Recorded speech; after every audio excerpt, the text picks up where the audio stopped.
خواتین کا بھی ایسے ہی ہے کہ خواتین کی ایک کمیٹی بنی ہوئی ہے.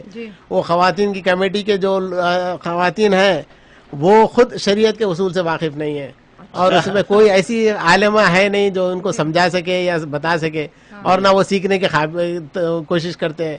اور ان کو بولا جاتا ہے تو بولتے ہیں کہ بھائی یہ تو جو ہے نا یہاں کے مرد جیسا ہمارے انڈیا پاکستان میں وہ ہوتے ہیں خوام, جو دوسروں ان کے اوپر دبائے ہوئے رکھے. ایسی بات نہیں ہے, بالکل ایسی بات نہیں ہے, بلکہ جو ہے یہاں اتنا اچھا انتظام ہونا چاہیے جو ہے اور ممالک میں نہیں ہو سکتا. خواتین کو اتنا آزادی ہے. آپ کو میں بتاؤں کہ بھئی میری خود ایک لڑکی ہے, عالمہ بھی ہے, ٹیچر بھی ہے, فل ٹائم ایسے اسکول میں نارتھ برک میں پڑھاتی ہے نقاب کے ساتھ. 8th گریڈ کو میتھس پڑھاتی ہے, جس میں 95% جو ہے یہ جوئش بچیاں آتی ہیں. تو آپ اندازہ لائیں کہ وہ ریسپیکٹ کرتے ہیں, اس لیے کہ بھئی آپ یو فالو یور ریلیجن. تو یہ اہم چیز ہے. ورنہ ہوتا یہ ہے کہ خواتین کی جتنی وہ ہے ہم چاہتے ہیں کہ بھئی خواتین جو ہے نا پوری طریقے سے ٹیک اوور کریں, حصہ لیں, اپنا سارا کاروبار جو ہے خواتین ہی کریں جن کا وہ ہے.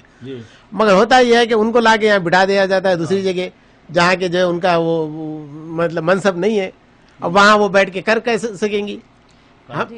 تو بہرحال ہماری ایک جمع کمیٹی ضرور ہے خواتین کے لیے, لیڈیز کی وومنس کمیٹی. جی ہلو دل سے آپ یار پہ. السلام علیکم جمال بھائی. وعلیکم السلام. کیا حال ہے آپ کا؟ سب خیریت ہے, آپ سنائیں. سر وہ ان لوگوں کے بارے میں یہ جو آپ نے ڈیٹیل میں سب بتایا, جی بہرحال میں تو کافی لوگوں کو جانتا نہیں, ان کے نام ہی سمجھ میں آئے. جی آپ ایسا کیوں نہیں کرتے, ان لوگوں کو بھی ذرا اپنی صفائی کا موقع دیں, بلا کے. ضرور انشاءاللہ. کیونکہ یہ ساری چیزیں بہت ہی اچھی خاصی سیریس معاملات ہیں. اگر وہ آنا چاہیں گے تو ہم ضرور ان کو لے کر آئیں گے, اگر نہیں آنا چاہیں گے تو ان کی مرضی ہے. اگر وہ کہیں گے تو ہم ٹھیک ہے ان کو بھی لے کر آئیں گے ہم ان کو, لیکن ہم پہلے یہ کیس پورا مکمل کر لیں, کیونکہ ابھی تو بے شمار باتیں ہیں. ابھی تو ہم نے صرف الیکشن پہ شروع کیا ہے. اور بہت شکریہ جاوید بھائی آپ کی کال کا. میں ان سے ذرا باسط بھائی سے ایک اور سوال کروں. شکریہ. باسط بھائی وہ میں نے ایک قصہ سنا تھا کہ انجم بھائی آپ بھی سن رہے ہیں؟ جی میں بالکل لائن پہ ہوں. جی میں نے یہ قصہ سنا تھا کہ بھائی شروع میں مجھے سب یاد نہیں ہے, سن یاد نہیں ہے کچھ نہیں, لیکن میں نے سنا تھا کہ وہاں پر کنٹینر ٹائپ کے جو موبائل ہوم ٹائپ کے ہوتے ہیں وہ وہاں پر جو ہے کلاس روم وہاں پہ رکھے گئے تھے, جو کہ 2 تھے یا 1 تھا؟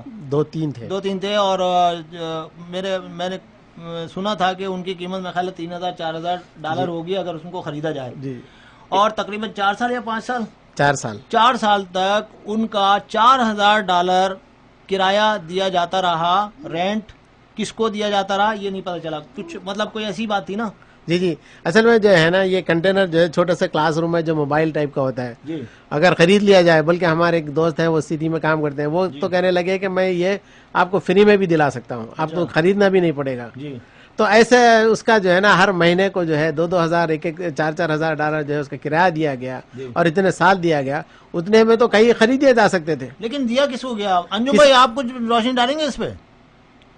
اس کے متعلق تو مجھے اتنی ڈیٹیل اس کی باسط بھائی مجھ سے زیادہ بہتر جانتے ہیں, لیکن یہ تو صرف جمال بھائی ایک معمولی بہت چھوٹی سی, یہ تو اونٹ کے منہ میں زیرہ والی بات ہے, کیونکہ جو بڑی باتیں ہوئی جو میں نے سنی ہے وہ تو بہت زیادہ ہیں. مگر یہ کہ ابھی میں نے یہ سمجھے چھوٹا سا یہ پیش کیا ہے کہ اس کے بارے میں نے یہ سنا تھا. اس سلسلے میں بنیادی بات یہ بتاؤں کہ اصل میں جو لوگ اپنے آپ کو لیڈر کہتے ہیں ایم سی سی کا, ان کے اور اس کمیونٹی کے درمیان ایک بہت بڑا گیپ ہے. انہوں نے کبھی بھی کمیونٹی کو اہمیت نہیں دی. اگر کسی مسئلے پہ میں اس کی ایک واضح مثال یہ بتا دوں کہ انہوں نے ایم سی سی میں ایک بہت ہی سینسیٹیو مسئلے کو چھیڑا, یعنی عورتوں کے لیے نماز کے لیے جو پردہ لگایا گیا تھا انہوں نے وہ وہاں سے ہٹا دیا. اس کے لیے میں نے ذاتی طور پہ بڑی اسٹرگل کی. 400 سے زیادہ دستخط عورتوں نے کیے. صاحب جو تھے کیسر الدین صاحب, ان کو دیے گئے, انہوں نے اٹھا کے اس کو ردی کی ٹوکری میں پھینک دیا. یہ بھی گوارا نہیں کیا کہ کمیونٹی کے 400 لوگ اگر ایک مسئلے کو ایک ایشو کو ایڈریس کرنا چاہتے ہیں تو میں ان سے بات ہی کر لوں. یہ اتنے زیادہ ان کی طبیعت میں غرور اور تکبر موجود ہے کہ کسی کو اہمیت نہیں دیتے. وجہ ساری یہ ہے کہ یہاں پر انہوں نے بظاہر تو یہ الیکشن وغیرہ کا نام لیا ہوا ہے, لیکن یہ ایکچولی گدی نشینی کا مسئلہ ہے. بڑے پھر ان کے مقصد یہ ہے کہ سینئر مجاور ہیں, اس کے بعد باقی پوری مجاوروں کی ایک ٹیم ہے. ہوتا یہ ہے کہ آپ بورڈ آف ڈائریکٹرز کی میٹنگ میں آپ آ کے دیکھ لیں, تمام اپنے ماسٹر کی وائس بول رہے ہوتے ہیں. ان کی کوشش یہ ہوتی ہے کہ بڑے پیر صاحب کی طرف سے جو اشارہ انہیں ملے وہی بات صحیح ہے. اس ایک سسٹم بنا کے یہ اپنی مرضی کے قوانین اور بائی لاز میں امینڈمنٹس لاتے ہیں اور لا کر کے منمانی کر کے چلا رہے ہیں. सबसे बड़ी बात तो ये है कि अब तक एमसीसी को मस्जिद का मुकाम ही नहीं मिल सका। ये बात पूरी कम्युनिटी को वाज़ेह होनी चाहिए कि एमसीसी मस्जिद नहीं है। इन्होंने एमसीसी को मस्जिद नहीं बनने दिया क्योंकि आज तक कोई इमाम तक नहीं है। अच्छा, इमाम तक नहीं है आज तक। अच्छा, हैरत की बात है।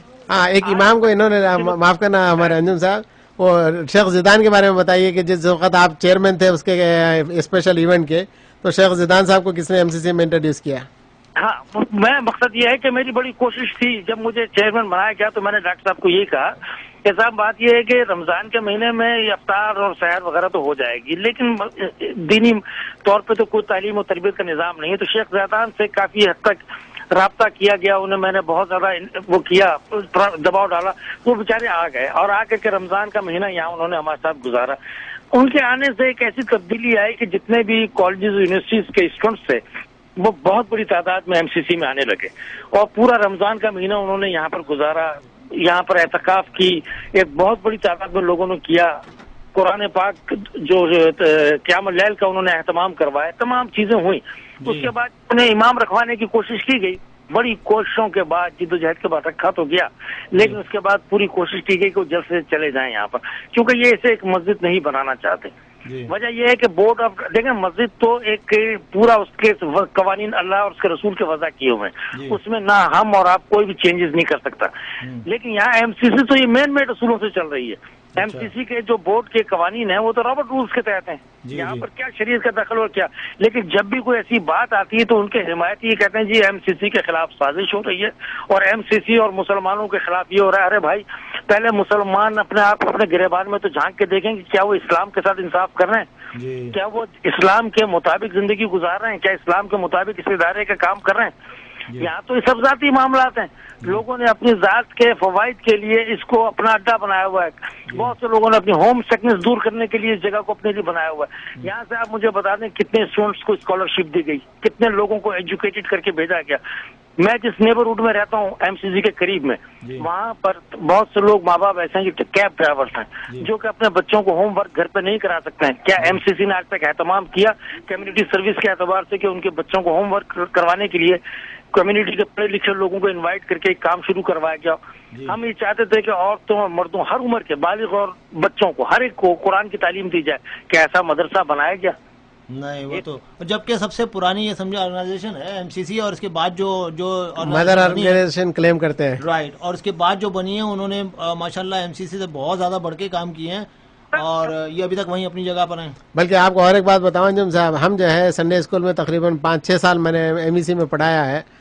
वहाँ जितने टीचर्स हैं तकरीबन 60-65 टीचर हैं, वो सब के सब फ्री वॉलंटियर टीचर हैं और बच्चों से फीस ली जाती है। हाँ, बच्चों से फीस इतनी ली जा रही है कि वो लोग कहते हैं कि यार हम अफोर्ड ही नहीं कर सकते। और उन बच्चों को जो है दीन सीखने आना चाहते हैं, उनसे फीस ली जाती है। बस वो अमीरों के बच्चे जो है ना वो दीन सीखेंगे, अब से वो गरीबों के बच्चों को कोई हक नहीं है कि वो जो है दीन सीखें। हालांकि होना ये चाहिए था, बेचारे जो टैक्सी ड्राइवर हैं या कोई भी हो जो देने के काबिल नहीं है, तो उन बच्चों को तो कम से कम ऐसा फ्री होना चाहिए था। बल्कि उनसे ना सिर्फ फीस ली जाती है बल्कि मेंबरशिप भी ली जाती है जबरदस्ती, ताकि जो है उनका बच्चा जब तक शरीक नहीं हो सकता स्कूल में जब तक कि मेंबरशिप के ड्यूज ना पे करे।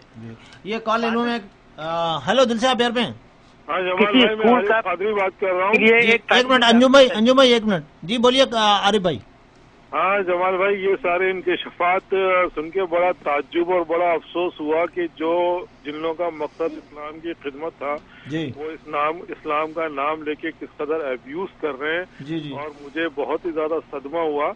लेकिन जहाँ तक मेरा अपना एनालाइजेशन है वो ये है कि ये इस्लाम के जो अरकान है उसका गलत मतलब निकालते हैं ये लोग। जैसे इस्लाम में सलात को कायम करने का हुक्म है, अकीमुस्सलात व आतुज़ ज़काता, कि आप नमाज कायम करें। ये लोग जो सिर्फ मतलब लेते हैं कि नमाज सिर्फ पढ़ लेना। जी जी जी। तो एक चीज का सिर्फ पढ़ लेना जो है वो इस्लाम के अंदर कहीं नहीं है। इस्लाम के अंदर जो है वो नमाज को कायम करना, यानी आप अपने पूरी जिंदगी के हर शोबे के अंदर उसको जब कायम करते हैं तो सारी बुराइयां रफा दफा हो जाती हैं। जी। मेरे साथ भी एक मतलब इंकिशाफ हुआ कि मैंने एक साहब को तनकीद का निशाना बनाया पॉजिटिवली तरीके से। उन्होंने कहा भाई आपने अभी नमाज पढ़ी? मैं तो अभी नमाज पढ़ के आ रहा हूँ। तो मैंने कहा भाई मुझसे कोताही हो गई। तो सिर्फ जहाँ तक मेरा एनालाइजेशन है ये कि ये जो है ना गलत मतलब लेते हैं अरकान दीन का, उसके अंदर नमाज को कायम करना है, सिर्फ नमाज का पढ़ लेना नहीं। ये लोग 5 वक्त की नमाज पढ़ते हैं اور اسلامک سینٹر میں اس قسم کی دھاندلیاں مچا رکھی ہیں جو ابھی ابھی ساری منظر عام پر آ رہی ہیں.